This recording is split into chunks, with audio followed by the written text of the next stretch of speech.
One last bit in this video on sequential field imaging for high throughput microscopy will end up taking us back to the very first illustration, where we have the motion followed by the illumination, followed by the motion, followed by the illumination, and doing that thousands or millions of times. Recall that I pointed out at the beginning of the video that there's two things happening under the cover of darkness. One is that the stage is moving, but the other is that the camera image is being downloaded. And as we begin to push move and settle times finer and finer and finer, shorter and shorter and shorter, there are cases in which our customers' cameras and their download technique simply can't catch up. And the practical fact is, with 5 to 25 megapixel cameras, it's hard to get that all out instantaneously. But the point is, if we move and settle 1 millisecond shorter than it takes for their image to download, there is no value. If we do it in 1/4 the time, there is no value. There will always be this time in between successive image captures, because that's how long it takes to get the image out of the camera. As we begin to forge new ground in how quickly we can make move and settle times, and by the way, that 4.5 millimeter move to 50, 75 nanometer settling, which is below the diffraction limit of essentially any optical system, to be able to do that in 77 milliseconds is pretty dramatic. But if it takes 112 to download the image, that's a problem. And especially for shorter moves, that's a fairly long move.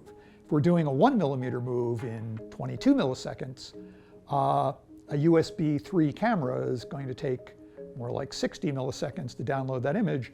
And suddenly, the fact that we can do it in 1/3 the time ultimately has no value.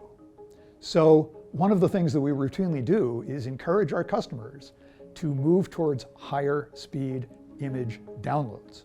Obviously, that means that the sensor has got to be able to get this data out quickly, but more importantly, you got to get it down the cable and into the host computer where it can be saved and get ready for the next one.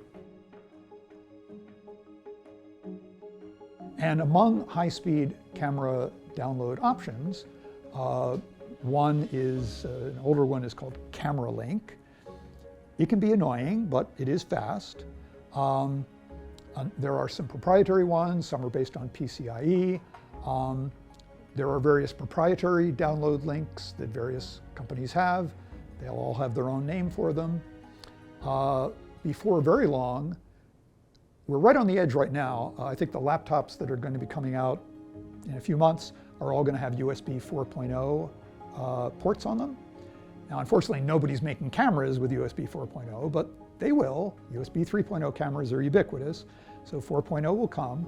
And 4.0 version 2 will transfer data at 80 gigabits per second, so that's pretty awesome. But in the meantime, there's a whole family of cameras that use what is called Gig-E downloads and gigabit Ethernet. And the important thing is the number that goes in front.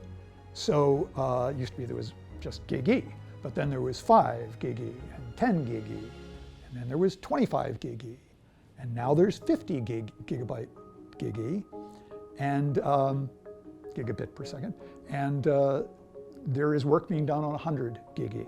So these are all ways to get that image down in much shorter time, 5 milliseconds, 10 milliseconds, and suddenly what we can bring to the table in very, very short moves with essentially 0 settling time, that intrinsic value gets unlocked. So we would certainly encourage you to think about what you're using to get that image down, because we can take your throughput up a lot if you get the image fast enough. So with that, this will be a wrap, and stay tuned for a complimentary video and white paper on TDI scanning imaging, which is a whole different ball of wax. And I thank you for watching.